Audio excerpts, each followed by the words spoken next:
craft beer versus just regular beer. So either one of them is going to have some basic ingredients to it: water, barley, hops, and yeast. Even like your light big commercial beers are going to have some hops in there. They're in there, but it's just really small. On a high level, craft beer is just adding some spice to the beer, right? Not spicy, but it's like adding spice to your steak or something like that.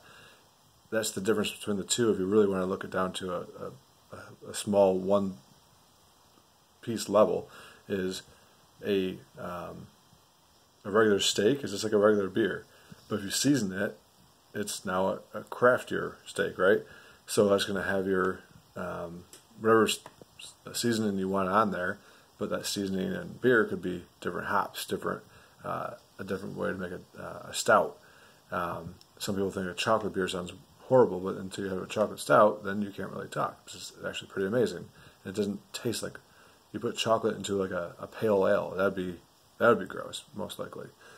It might be out there nowadays. There's hundreds of varieties out there. Usually, craft beer is made in smaller batches, so there's a little more manual processes to it, but it's made with more love. You can really feel it, and especially if you're walking to a brewery, you can really see it and feel it, because you actually see the breweries working if you go to the right time. Lots of crazy flavors you can get out there. Lots of great variety. There's a whole bunch of different styles out there that are brought back because of craft beer, and they've taken those styles and expanded them to make them even more wild. So, a Kolsch is supposed to be just a plain beer. What if you add coffee to it? It's actually really cool, really good. The varieties out there are endless. I could probably make a video just naming off varieties and go on for like 10 minutes straight, of just naming them without explaining them either. A bourbon barrel aged beer is pretty darn good. Most non-craft beer drinkers will never try one because they're confused of what it is, which makes sense. You don't know what it is. So all it is take a stout, so like a Guinness, but better and bigger and boozier, and a lot more flavors into there. And then you put that into a bourbon barrel that was emptied by a bourbon company, and it ages. Usually 6 months to a year is good. And once you bottle that, it is freaking delicious. If you've ever tried one, I challenge you to get a couple of buddies together that it's either A, tried one, or B, not, doesn't matter, and pour out a couple little samples to everyone and try it and see what you think. If you've ever tried one before, you might be missing out, and you will really get hooked, maybe even right there.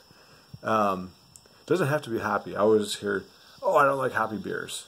Well, it's not all hoppy. It doesn't have to be hoppy. And I actually, when I started homebrewing, I didn't like hoppy beers. So it tasted weird at first, but then I had some other beers that eventually I started trying some more hoppy beers, and I did eventually like them. It wasn't like I forced myself to them. It was just something else that triggered me to try it again, and my palate had changed. So maybe you tried something back in college or something like that 10 years ago, and you're like, "Oh, I don't like that." Well, 10 years ago is a long time from now. Your palate is most likely matured. Try it now.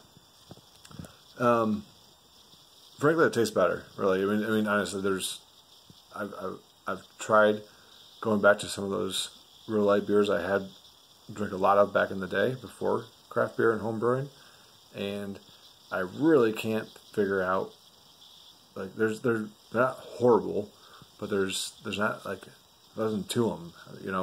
I feel like you're just kind of drinking water, to be honest. And my favorite one, probably, I guess the folks, especially the folks that say, "Oh, I just like to drink it and get drunk." Well, guess what? There's more alcohol in craft beer in most cases. So instead of buying a 6-pack for $7, why don't you buy a 6-pack for $10? That's double the ABV, or alcohol by volume, right? And you only need a couple of them to have the same feeling of those 6. So therefore, if you really break it down per beer, you're actually saving money by doing that. So the, oh, it's too expensive, or I just want to drink to get drunk, both of those objections are trash, because you can still drink a boozier one and get the same feeling quicker. So therefore, you should just try a craft beer then, because it's actually going to be faster for you to get drunk if that's what you really want. It's made with better ingredients too, because there's not this chemicals added and all this other crap. It's made with love, with care, and is made with real natural ingredients that are selected from other hop farms and stuff like that. And so that leads me to my next point. You're supporting a local economy. They're supporting jobs of people that work at the brewery, work in the tap room, the hop farm itself, the barley farm, the malter who gets the malt ready. You're supporting a lot of jobs this way just by drinking craft beer. Not a bad gig.